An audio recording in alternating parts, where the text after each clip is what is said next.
Hi, எல்லாருக்கும் வணக்கம். Welcome to our channel Himadri wisdom talks. இன்றைக்கி நம்ம எங்கே வந்திருக்கோம்னு பார்த்தீங்கன்னா, காலாங்கி சித்தர், அதாவது நம்ம போகப்பெருமான் இருக்கா இல்லையா, போகர் சித்தருடைய குருவான காலாங்கிநாதரோட கோயிலாக சொல்லப்படுற சேலம் பக்கத்தில் இருக்கிற ஒரு கோயிலில் தான் நம்ம வந்திருக்கோம். அங்கே இருக்கிற ஸ்தல வரலாறை பற்றி, அங்கே இருக்கிற சுவாமிகள் பற்றி கேட்டு தெரிஞ்சுக்க போகிறோம். சுவாமி வணக்கம், உங்கள் பேருங்க சுவாமி? சோமஸ்கந்தர். அரஹர நம பார்வதி பததே, அரஹர மகாதேவா. தென்னாடுடைய சிவனே போற்றி, எந்நாட்டவர்க்கும் இறைவா போற்றி போற்றி. பேரன்பு சார்ந்த பக்த கோடி மென்பர்கள் அனைவருக்கும் வணக்கம். நம்ம இப்போ இருக்கிறது சேலம் மாவட்டம், சேலம் மேற்கு வட்டம், கஞ்சமலை என்று சொல்லக்கூடிய நம்முடைய ஆலயமானது சேலம் அருகாமையில் இருக்கக்கூடியது. நம்ம ஒரு கோயிலுக்கு போகிறோம், இல்லை ஒரு ஊருக்கு போகிறோம் அப்படின்னா முதல்ல அந்த ஊரினுடைய பெருமை, அடுத்தபடியாக மூர்த்தி, ஸ்தலம், தீர்த்தம் அப்படின்னு சொல்லுவாங்க. மூர்த்தி அப்படின்னா அங்கே உள்ள இறைவனுடைய பெயரை குறிக்கும். ஸ்தலம் அப்படிங்கிறது அந்த இடத்துக்கான சிறப்பை குறிக்கும். தீர்த்தம் அப்படிங்கிறது அந்த ஊரில் இருக்கக்கூடிய நீரோடைகள், நீர்நிலைகளை பற்றி குறிக்கக்கூடியது தான் இந்த தீர்த்தம் அப்படின்னு பொதுவாக நம்ம சொல்லுவோம். அந்த மாதிரி நம்ம எந்த ஊருக்கு போனாலும் முன்னே அந்த ஊரினுடைய சிறப்பை தெரிஞ்சுக்கணும், அப்புறம் அங்கே உள்ள இறைவனை பற்றி தெரிஞ்சுக்கணும், அப்புறம் அங்கே உள்ள தீர்த்தங்களை பற்றி தெரிஞ்சுக்கணும் அப்படிங்கிறது நம்மளுடைய வாழ்வியல் முறை. அந்தபடியாக பார்த்திங்கன்னா நம்ம இருக்கக்கூடியது இந்த கஞ்சமலை, சேலம் மாவட்டத்தில் பார்த்திங்கன்னா மிக முக்கியமாக சொல்லக்கூடிய மலைகளில் இது ஒன்று. இந்த கஞ்சமலை அப்படிங்கிறது பார்த்திங்கன்னா, கஞ்சன் அப்படின்னா பிரம்மாவுடைய ஒரு பெயர். நம்ம முதல்ல இந்த ஸ்தலத்தை பற்றி பார்க்க போகிறோம். இந்த கஞ்சமலை அப்படின்னா, கஞ்சன்னா பிரம்மாவுடைய ஒரு பெயர். பிரம்மா உருவாக்கப்பட்டதுனால இந்த மலைக்கு கஞ்சன் மலை எனும் பெயர். அதே மாதிரி பார்த்திங்கன்னா, கஞ்சன் அப்படின்னு சொல்லக்கூடிய அந்த ஒரு சொல்லுக்கு தங்கம், தாமரை, இரும்பு இதை குறிக்கக்கூடிய சொல்லும் கஞ்சன் அப்படின்னு சொல்லுவாங்க. அதே மாதிரி இங்கே பார்த்தீங்கன்னா தாமரை வடிவில் இருக்கக்கூடியதுனால இந்த மலைக்கு கஞ்சன் மலையினும், சிதம்பரத்தில் போட்டிருக்கக்கூடிய அந்த பொற்கூரையானது இங்கே உள்ள சித்தர்களால் கொடுக்கப்பட்ட தங்கம் அப்படின்னு அங்கே வரலாறே இருக்குது. அதனால் தங்கம் விளைந்த பூமியாக இருக்கிறதுனால இந்த மலைக்கு கஞ்சன் மலையினும், இங்கே பார்த்தீங்கன்னா இரும்பு தாதுகள், கனிம வளம் அதிகமாக இருக்கும், அதனால் இந்த மலைக்கு கஞ்சன் மலையினும் பெயர் வந்ததாக காரணம். அதை பொருட்டு தான் இங்கே சேலம் உருக்காலை உருவாக்குனாங்க. இங்கே கனிம வளங்கள் இந்த மலையை சுற்றி அதிகமாக இருக்கும். இந்த மலை எதுக்காக உருவாக்குறாங்க அப்படின்னு நம்ம பார்த்தோம் அப்படின்னா, 18 சித்தர்களும் இந்த தென்னாட்டை நோக்கி வராங்க. மேற்கு வடக்கில் இருந்து இந்த தென்னாட்டுக்கு வரும்போது பார்த்திங்கன்னா, இப்போ இது வறண்ட பூமியாக இருக்குது. அப்போ அவங்க தேடி வந்த ஆதாரமாக எந்த ஒரு மூலியுமே கிடையாது. அப்போ 18 சித்தர்களும் பிரம்மாவை நினச்சி தவம் இருக்கிறாங்க. ஏன்னா படைக்கக்கூடியவர் பிரம்மா தான். அப்போ பிரம்மாவை நினச்சி தவம் இருக்கும்போது தான் பிரம்மா இந்த மலையை உருவாக்குறார். இந்த மாதிரி நாங்கள் தேடி வந்த ஆதாரமாக எந்த ஒரு மூலிகையும் இல்லை, எங்களுக்கு மூலிகை நிறைந்த வனம் வேணும் அப்படின்னு கேட்கும்போது பார்த்திங்கன்னா இந்த மலையை உருவாக்குறார்.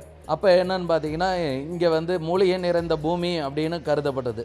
இங்கே எல்லா சித்தர்களுக்காகவே உருவாக்கப்பட்ட மலை இந்த கஞ்சமலை. அப்போ என்ன ஆகுது அப்படின்னா, அடுத்தபடியாக நம்ம இந்த உள்ள மூர்த்தி, இங்கே உள்ள இறைவனை பற்றி நம்ம பார்க்க வேண்டும். இங்கே உள்ளே இருக்கக்கூடிய மூர்த்தி இறைவனானவர் பார்த்திங்கன்னா ஸ்ரீ சித்தேஸ்வர சுவாமி அப்படின்னு சொல்லுவாங்க. கஞ்சமலை காலாங்கிநாதர்னு சொல்கிறது இவரை தான். அதே மாதிரி பார்த்திங்கன்னா 18 சித்தர்களும் அவங்களுக்கு தேவையான மூலிகை கிடைச்சோன்னு போயிடுறாங்க. இங்கே உள்ளே இருக்கக்கூடியவர் பார்த்திங்கன்னா காலாங்கிநாதர்னு சொல்லுவாங்க. அப்போ இவருடைய குருநாதர் திருமூலர், நம்ம 10ஆம் திருமுறையாக விளங்கக்கூடியது திருமந்திரம். அந்த திருமந்திரத்தை எழுதினவர் யாருன்னா திருமூலர். அவர் வருடம் ஒரு பாடல் தான் எழுதுவார். அப்போ அந்த திருமந்திரம் பாடல் பார்த்திங்கன்னா 3000 பாடல்கள் கொண்டது. அப்போ அவர் 3000 ஆண்டுகள் வாழ்ந்ததாக புராண சரித்திரங்கள்லாம் சொல்லுது. அந்த வகையில் அவருடைய சீடனாக இவர் வரார். எப்படின்னு பார்த்தீங்கன்னா, அந்த திருமந்திரத்தில் பார்த்தீங்கன்னா முதல்ல சுயசரிதம்னு தன்னுடைய வரலாறை சொல்லுவார். அப்போ தன்னுடைய மாணவர்கள் யாருன்னு அதில் சொல்லுவார். அப்போ சொல்லும்போது பார்த்திங்கன்னா ஒரு பாடல் வரும். மந்திரம் பெற்ற வழிமுறை மாலாங்கன், இந்திரன், சோமன், பிரம்மன், ருத்ரன், கந்தரு, காலாங்கி கஞ்சமலையானோடு இந்த எழுவரும் என் வழியாமே. காலாங்கி கஞ்சமலையானோடு இந்த எழுவரும் என் வழியாமே அப்படின்னு சொல்லிட்டு இந்த 7 பேர் என்னுடைய வழியில் வந்த மாணவர்கள்னு திருமந்திரத்தில் அவரே குறிப்பிடுவார். அப்போ காலாங்கி கஞ்சமலையான்னு குறிப்பிடுறது யாருன்னு பார்த்தீங்கன்னா இவரை தான். அப்போ இவர் திருமூலருடைய சீடருங்கிறது நமக்கு அதில் இருந்து தெரியுது. திருமூலருடைய காலத்தில் வாழ்ந்தார் அப்படிங்கிறதும் நமக்கு தெரியுது தெள்ள தெளிவாக. அப்போ என்னன்னு பார்த்தீங்கன்னா 18 சித்தர்களும் அவங்களுக்கு தேவையான மூலிகை கிடைச்சோன்னே போயிடுவாங்க. அப்போ இங்கே இருந்து திரும்ப அவங்க தேடிக்கிட்டு இருக்கக்கூடிய ஒரு மூலிகை தான் இந்த உடலை விட்டு உயிர் நீங்காத மூலிகை. அதை சஞ்சீவி, சிரஞ்சீவின்னு நம்ம சொல்லுவோம். அப்போ என்னன்னு பார்த்தீங்கன்னா இவர் சீடனாக இருப்பார்.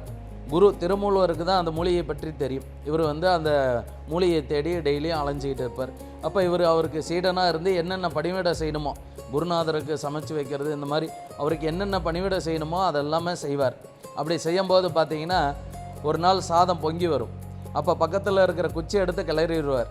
அந்த உணவானது கருப்பாயிரும். கருப்பான உணவை எப்பட்றா குருவுக்கு கொடுக்கறதுன்னு கீழே கொட்டினாலும் திட்டுவார்ன்ட்டு இவர் அந்த சாப்பாட்டை எல்லாம் விழுங்கிடுவார். அப்போ திரும்ப குருநாதர் திருமூலர் வரங்காட்டி திரும்ப சமைச்சு வச்சுருவார். உடனே திருமூலர் அங்கேருந்து சுற்றிட்டு அந்த மூலிகையெல்லாம் தேடிட்டு வரும்போது பார்த்தீங்கன்னா, என்னுடைய சீடனை பார்த்தியான்னு கேட்பார். என்னடா குருவுக்கு தன்னை அடையாளம் தெரியல அப்படின்னு. அப்போ தான் இவர் தான் வந்து இளமையாக மாறினதை உணர்வார். அது வரலும் இவருக்கே அது தெரியாது. நான் தான் அப்படின்னு சொல்லுவார். நீ எப்படி இப்படி இளமையான அப்படின்னு கேட்பார். அப்போ இவர் நடந்தது எல்லாத்தையும் சொல்லுவார். அப்போ நீ எடுத்து கிளறின அந்த குச்சி தான் நம்ம தேடி வந்த மூலிகை, அது எங்கே அப்படின்னு கேட்கும்போது, நான் அதை அடுப்பில் போட்டேன், எனக்கு தெரியல அப்படின்பார். அப்போ இவர் பார்த்தீங்கன்னா அந்த சாப்பாட்டை எல்லாம் விழுங்கிடுறார் இல்லையா, அதுக்கப்புறம் இவருடைய நிறை திரை முதிர்வு எல்லாத்தையும் கடந்து இளம் பிள்ளையாக மாறுறார். அதனால தான் இந்த ஊருக்கு பேர் இளம்பிள்ளைன்னு பேர். தன்னுடைய சரீரத்தில் வந்து அந்த மூலிகையை சாப்பிட்டதுக்கப்புறம் இப்போ நமக்கு முடி வளரணும், நகை வளரணும், இதெல்லாம் வளர்ந்தால் தான் நம்மளுடைய உடல் வளர்ச்சி அடையுதுன்னு நமக்கு தெரியும், வயது ஆகுதுன்னு தெரியும். ஆனால் இதெல்லாம் எதுவுமே ஆகலை, எப்பவும் குழந்தையாக இருக்கும் அப்படின்னா அப்போ எப்போவுமே அவங்க குழந்தை தான். அப்போ என்ன ஆகுதுன்னா அவருக்கு சாகாவரம் வந்து கிடைக்குது அந்த நேரத்தில். அதை தான் காலத்தையே தன்னுள் அடக்கி அங்கமாக கொண்டவர் அப்படின்னு சொல்லுவாங்க. அதை தான் இவரை காலாங்கிநாதர்னு சொல்கிறதுக்கான காரணம் இதுதான். அப்போ என்ன ஆகுதுன்னு பார்த்தீங்கன்னா, இந்த பாக்கியம் உனக்கு கிடைச்சதுனால நீ இங்கேருந்து இந்த வனத்தை பாதுகாத்துட்டு வந்து திருமூலர் கிளம்பிடுவார். அதுக்கப்புறம் பார்த்தீங்கன்னா இவர் அந்த சிறு பிள்ளையாக ஆனதுக்கப்புறம் இங்கேயே தான் வாழ்வார். இங்கே வாழும்போது பார்த்தீங்கன்னா இங்கே உள்ள பழங்களை உண்டு வாழ்கிறது, அதே மாதிரி இங்கே மேய்க்கக்கூடிய மாடுனுடைய மடியில் பால் குடிக்கிறது, இந்த மாதிரி ஒரு சின்ன ஏன்னா அவர் குழந்தையாக மாறினதுக்கப்புறம் அந்த குழந்தையினுடைய மனோபக்குவம் தான் அவருக்கு இருக்கும். அப்போ அவர் குழந்தையாக தான் இங்கே வாழ்கிறார். அப்போ என்ன ஆகுதுன்னு பார்த்தீங்கன்னா, இப்படி வாழும்போது அந்த ஒரு மாட்டினுடைய மடியில் பாலை குடிக்கும்போது அந்த மாட்டுக்கார் ஒளிஞ்சிருந்து பார்த்துருவாங்க. என்னடா டெய்லியும் பால் குறையுது, இவன் தான் இங்கே குடிக்கிறானான்னு சொல்லிட்டு அவரை அடிச்சிருவாங்க. அவருக்கு தெரியாது இவர் சித்தர்னு, ஏதோ ஒரு சிறுபிள்ளைன்னு நினச்சி அடிச்சிருவாங்க. அந்த அடியை வாங்கிட்டு மலை மேலே இருந்தவர் அப்போ தான் கீழே வந்து உட்கார்றார். அடி வாங்கி அமர்ந்த தேவா அப்படின்னு ஒரு பாடலில் இருக்கும். அப்போ என்னென்னா அதுக்கப்புறம் தான் இங்கே வந்து உட்கார்றார். இவர் இந்த இடத்துல உட்காந்தோடனே முருகப்பெருமான் வந்து இவருக்கு காட்சி தர்றார். மேலே நம்ம பார்த்துருப்போம், ஞான சத்குரு பாலசுப்ரமணியர் சன்னதி இருக்கும். அந்த முருகன் நமக்கு இதை எப்படி தெரிஞ்சுக்கணும் அப்படின்னா, கந்தகுரு கவசம் எல்லாத்துக்குமே தெரியும். அதில் வந்து ஒரு வரி வரும், கஞ்சமலை சித்தகுரோ கண்ணொலியாய் வந்திடுவீர். கஞ்சமலை சித்தகுரோ கண்ணொலியாய் வந்திடுவீர். கஞ்சமலை சித்தருக்கு அறிவு கண்ண ஞானத்தை உபதேசம் பண்ணுறார். அப்போ என்னன்னா முருகன் வந்து காட்சி தர்றார் இவருக்கு. நீ எவ்வளோ பெரிய யோகி, நீ வந்து சித்தர், வந்து சாகாவரத்தை வாங்கிட்ட, உன்னுடைய காலங்களை ஏன் இப்படி வீணாகிற? அப்போ அந்த சிவநிலையை அடையணும் அப்படின்னா நீ சிவபெருமான் நினச்சி தவறுன்னு அவர் ஞானத்தை உபதேசம் பண்ணுறார். அதனால தான் அவருக்கு ஞான சத்குரு பாலசுப்ரமணியர், ஞானத்திற்கு குருவாக விளங்கியதுனால ஞான சத்குரு பாலமுருகன். ஏன்னா இப்போ பார்த்தீங்கன்னா மேலே வள்ளி தெய்வானை கிடையாது, அங்கேயும் பாலமுருகன் தான். ஏன்னா ஒரு குழந்தையினுடைய பாஷை குழந்தைக்கு தான் தெரியும். இப்போ ஒரு குழந்தை இருக்குது அப்படின்னா நம்ம பேசணும்னா அதுக்கு புரியாது, ஆனால் இன்னொரு குழந்தையை பார்த்தா அதுவாக தானாக பேசும். அந்த மாதிரி அந்த குழந்தையினுடைய பாஷையில் அவங்களுக்கு தான் புரியும். அதனால் மேலே இருக்கக்கூடிய முருகனும் இவருக்கு குழந்தையாக தான் வரார். ஞான சத்குரு பாலமுருகனாக தான் இங்கே வரார். அப்போ ஞானத்தை உபதேசம் பண்ணதுக்கப்புறம் முருகப்பெருமானுடைய வாக்கை கேட்டு இரண்டாவது முறையாக அவர் தான் குருநாதராக வரார். அப்போ அவருடைய வாக்கை கேட்டு இவர் பலாயிரம் ஆண்டு காலம் இங்கே இந்த இடத்துல தவம் இருக்கிறார். தவம் இருந்தோடனே அமாவாசை அன்னைக்கு சிவபெருமான் காட்சி தர்றார். சிவபெருமான் காட்சி தந்தோடனே என்ன வர வேணும்னு கேட்குறார். ஏன்னா இன்றைக்கி காலாங்கி சித்தர் அப்படின்னா நம்ம கூகுளில் போட்டாலே தெரியும். 18 ஆயக்கலைகளும் 64 ஆயக்கலைகள் 18 அஷ்டமா சித்தியிலையும் கைதேர்ந்தவர் யாருன்னா இவர் மட்டும்தான்.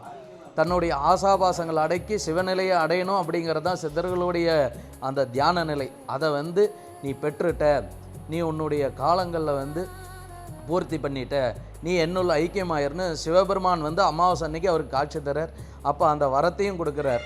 சிவபெருமான் தனக்கு நிகரான வரத்தை கொடுத்ததுனால தன்னுள் ஐக்கியம் பண்ணிக்கிட்டு அமாவாசை அன்னைக்கு சிவபெருமானை வழிபட்டால் என்ன பலன் கிடைக்குமோ அதே பலன் இவரை வழிபட்டாலும் கிடைக்கும். அதனால தான் எல்லா சித்தரும் நம்ம சித்தர்னு தான் சொல்லுவோம், ஆனால் இவருக்கு மட்டும்தான் அந்த ஈஸ்வர பட்டம். இது பார்த்தீங்கன்னா ராவணேஸ்வரன் சனீஸ்வரன் மட்டும்தான் இந்த ஈஸ்வர பட்டம் வாங்கியிருக்காங்க. அதுக்கப்புறம் பார்த்தீங்கன்னா இவர் தான். ஏன்னா இங்கே சிவநிலையை அடைஞ்சு அந்த சிவமாகவே மாறிடுறார். அதனால தான் சித்தருக்கு பின்னாடி ஈஸ்வரர்னு செத்து சித்தேஸ்வர சுவாமி அப்படின்னு நம்ம சொல்கிறதுக்கு காரணம். அதே மாதிரி இங்கே என்னென்னா இறைவன் ஒரு குழந்தையினுடைய, அப்போ சிவபெருமானே குழந்தையினுடைய உருவத்தில் இருக்காரா அப்படின்னு தான் நம்ம பார்க்கணும். ஏன்னா நம்ம நினைப்போம் சித்தர்னா தாடி இருக்கும், ஜடாமுடி இருக்கும், ரொம்ப வயோதிகன் அப்படின்லாம் நினைப்போம். அப்படி கிடையாது. ஏன்னா இங்கே உள்ளவர் நம்ம முன்ன சொன்னதை போல் காலத்தை தன்னுள்ள அடக்கி அங்கமாக கொண்டவர், காலாங்கிநாதராக அமர்ந்திருக்கிறார்.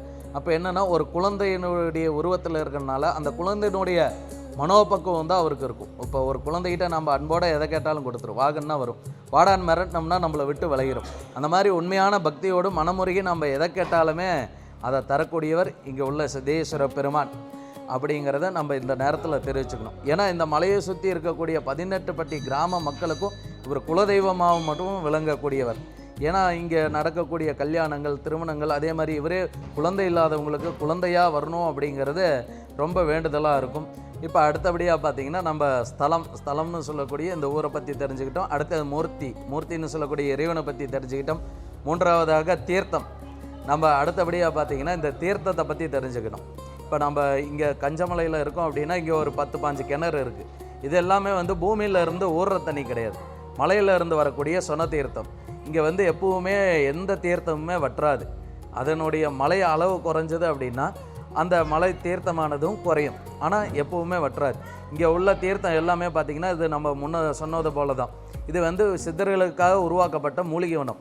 இப்போ என்னென்னா இந்த மலையில் மழை பெஞ்சது அப்படின்னா அந்த தண்ணி எல்லாம் ட்ரை ஆகி மரத்துக்கு அடியில் சொன்ன வழியாக வரும்போது எல்லா மரத்தினுடைய வேரில் பட்டு தான் அந்த தண்ணி கீழே வரும். ஏன்னா இதுக்கப்புறம் பார்த்திங்கன்னா இதுதான் மலையினுடைய அடிவார பகுதி, இதுக்கப்புறம் தான் பூமியினுடைய மட்டம். அப்போ என்ன ஆகும் அப்படின்னா அந்த சொன்ன வழியாக வரும்போது எல்லா மரத்தினுடைய வேரில் பட்டு வரனால அந்த தீர்த்தத்தில் மருத்துவ குணங்கள் வந்து கலந்துருக்கும். அப்போ அந்த தண்ணியை வந்து இங்கே ஸ்டோரேஜ் பண்ணி வைக்கிற ஒரு கிணறு மாதிரி தான் இது எல்லாமே. பார்த்திங்கன்னா அதுதான் மழை பெஞ்சது அப்படின்னா அந்த தண்ணி நிறைய இறங்கி கிணறு எல்லாமே தண்ணி நிறைய வரும். மழை குறைஞ்சது அப்படின்னா அந்த நீர்வளமும் குறையுமே தவிர என்றைக்குமே வற்றாது. இது எல்லா தீர்த்தமும் அந்த மருத்துவ குணங்கள் நிறைந்தது. அப்போ நம்ம இதை குடித்தாலோ குளித்தாலோ அந்த மருத்துவ குணத்தால் நம்மளுடைய உடம்பில் இருக்கக்கூடிய சிறு சிறு வியாதிகள் உபாதைகள் எதாக இருந்தாலும் அதெல்லாம் நிவர்த்தி ஆயிரும் அப்படிங்கிறது மக்களுடைய நம்பிக்கை. இன்றைக்கி நிறையா பேர்த்துக்கு அது நடந்தும் இருக்குது. அதே மாதிரி பார்த்திங்கன்னா இந்த காந்த தீர்த்தம்னு சொல்லுவாங்க. ஆலயத்திற்கு பின்புறமாக இருக்கக்கூடியது இந்த காந்த தீர்த்தம். இந்த தீர்த்தம் வந்து சுவாமிக்கு அபிஷேகத்துக்கு பூஜைக்கு எல்லாமே இதை தான் உபயோகப்படுத்தும். அதனால் இதை பக்தர்கள் யாரும் உள்ள அனுமதி கிடையாது.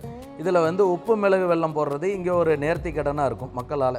என்ன அப்படின்னு கேட்டிங்கன்னா இந்த உப்பு மிளகு வெல்லம் கரையிற மாதிரி எங்களுடைய நோய் நொடி கஷ்டங்கள் கரையணும் அப்படின்னு பிரார்த்தனை பண்ணிவிட்டு நம்ம அந்த தீர்த்தத்தில் போட்டோம்னா அந்த உப்பு மிளகு வெல்லம் தீர்த்தத்தில் கரைஞ்சிரும். அந்த தீர்த்தத்தை எடுத்து சுவாமிக்கு அபிஷேகம் பண்ணும்போது நம்மளுடைய பிரார்த்தனைகள் வந்து இறைவன்கிட்ட நேரடியாக போய் சேரதா ஒரு ஐதீகம். இதுதான் இங்கே நடைமுறையில் இருக்கக்கூடியது. அதே மாதிரி ஆலயத்தினுடைய நேரங்கள் பார்த்திங்கன்னா காலை 6:30 மணியிலேருந்து மதியம் 1 மணி வரலும். அதே மாதிரி மாலை பார்த்திங்கன்னா 4 மணியிலேருந்து 8 மணி வரலும் நடை திறந்திருக்கும். வெள்ளிக்கிழமையும் ஞாயிற்றுக்கிழமையும் ஃபுல்லாகவே திறந்திருக்கும், மத்தியானம் க்ளோஸ் பண்ண மாட்டோம். அமாவாசை நாட்களில் வந்து ஃபுல்லாகவே திறந்திருக்கும். ஏன்னா இங்கே வந்து அமாவாசை கோயில் தான் இதுக்கு ஒரு பெயர் உண்டு. அப்போ என்னென்னு பார்த்தீங்கன்னா இங்கே அமாவாசை தினத்தில் வந்து வழிபட்டோம் அப்படின்னா சிவபெருமான வழிபட்ட பலன் நமக்கு கிடைக்கும். அப்படிங்கிறதுனால இங்கே வந்து அமாவாசை நாட்கள் வந்து விசேஷமாக இருக்கும். அடுத்தபடியாக பார்த்திங்கன்னா திருவிழா காலங்கள்.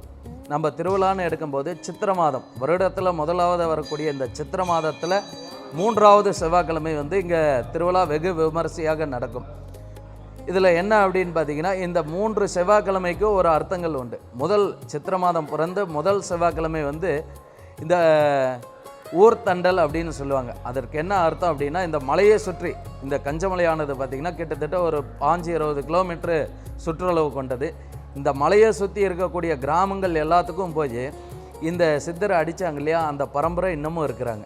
அப்போ அவங்க என்ன பண்ணுவாங்கன்னா சித்தரை அடித்ததுக்காக எங்களுடைய வம்சங்கள் இருக்கிறவர்களும் நாங்கள் அந்த அடியை வாங்கிட்டு இந்த திருவிழாவை எடுத்து நடத்துகிறோம் அப்படின்னு வேண்டிக்கிட்டாங்க. அதனால் என்னென்னா அந்த கிராமத்தை சார்ந்தவங்க பார்த்திங்கன்னா இந்த 18 பட்டிக்கும் போய் நாங்கள் திருவிழா நடத்துகிறோம் அப்படின்னு சொல்லுவாங்க. அப்போ முதல் செவ்வாய்க்கிழமை ஆரம்பித்து அந்த ஒரு வாரம் ஃபுல்லாகவே அவங்க சாக்கை எடுத்துகிட்டு போவாங்க. அப்படி போகும்போது பார்த்திங்கன்னா இங்கே இந்த மலையை சுற்றி எந்த கிராமத்தில் எந்த விளைச்சல் விளைஞ்சாலும் அதில் வரக்கூடிய முதல் படி நெல் கொள்ளு தானியம் எதுவாக இருந்தாலும் அதில் ஒரு படி இறைவனுக்குன்னு எடுத்து வைப்பாங்க, சித்தருக்குன்னு. அப்போ என்னென்னா வருஷத்தில் ஒரு தடவை இவங்க அந்த சாக்கை எடுத்துகிட்டு திருவிழான்னு போய் அழைப்புதலை கொடுக்கும்போது அந்த தானியத்தை எல்லாத்தையும் அவங்கக்கிட்ட கொடுப்பாங்க. ஒரு வாரம் ஃபுல்லாக இதை கலெக்ட் பண்ணிட்டு வந்துடுவாங்க. அடுத்தது 2வது வாரம் செவ்வாய்க்கிழமை பார்த்திங்கன்னா மேல் சிறப்பு. மேலே சித்தர் வாழ்ந்தார் இல்லையா, அந்த கருங்காலிக்காடு அங்கே சிறியதாக ஒரு ஆலயம் இருக்குது. அந்த இடத்துல பார்த்திங்கன்னா இவங்க போய் அங்கே அபிஷேகம் பண்ணி பூஜை பண்ணி அந்த முதல் 2வது வாரம் பார்த்திங்கன்னா மேலே சித்தர் சிறப்பு திருவிழாவானது நடைபெறும். 3வது வாரம் 3வது செவ்வாய்க்கிழமை முதல் ஞாயிற்றுக்கிழமையிலிருந்து அடுத்தது வெள்ளிக்கிழமை வரை பார்த்திங்கன்னா 6 நாட்கள் இந்த திருவிழா தொடர்ச்சியாக நடக்கும். அப்போ பார்த்திங்கன்னா இங்கே சந்தன காப்புன்னு ஒரு விசேஷமானது நடக்கும். ஏன்னா இங்கே சந்தன காப்பு அப்படிங்கிறது இந்த இடத்துல நம்ம பதிவு பண்ணோம், ரொம்ப ரொம்ப விசேஷம். ஏன்னு கேட்டிங்கன்னா, நம்ம ஆலயத்தில் வந்து சந்தனம் வந்து சுவாமிக்கு கடையில் வாங்க மாட்டோம், சந்தன கட்டையினால் நித்தியமாக அரைச்சி சாத்துவோம்.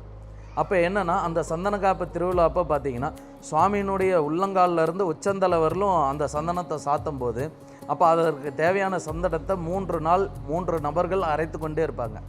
அப்போ அந்த சந்தனத்தை எடுத்து திங்கக்கிழமை இரவு அர்த்தஜாம பூஜையில் அந்த சந்தனத்தை சாத்தி, அடுத்த நாள் திருவிழா செவ்வாய்க்கிழமை நடக்கும். அந்த திருவிழா முடிஞ்சு அந்த சந்தனத்தை குழந்தை இல்லாதவர்கள், நோய் நொடி உள்ளவர்கள், இங்கே வரக்கூடிய பக்தர்கள் அனைவருக்குமே அதை தருவாங்க. அப்போ என்னாகும் அப்படின்னா, அந்த சந்தனம் சுவாமியினுடைய உடம்புல இருக்கிறதுனால, ஏன்னா இவர் அந்த மூலிகையை சாப்பிட்டதுனால அந்த மூலிகை இவர் உடம்புலேயே இருக்கும். அப்போ அந்த சந்தனத்தை சாப்பிடும்போது நம்மளுடைய நோய் நொடிகள்லாம் குணமாகும்.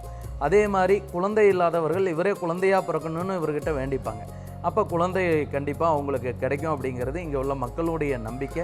அதே மாதிரி சித்தர்களுடைய ஆலயத்தில் இருக்கக்கூடிய நவக்கிரகங்களுக்கு பூஜை பண்ணோம் அப்படின்னா ஜாதக ரீதியாக ஏற்படக்கூடிய தோஷங்கள் நிவர்த்தி ஆகும் அப்படிங்கிறது ஜோதிட வித்வான்கள் சொல்லக்கூடியது. அந்த வகையில் பார்த்திங்கன்னா, நமது ஆலயத்தில் திருமண தடைகள் நீங்க அனைத்து பூஜைகளுமே நடக்கும்.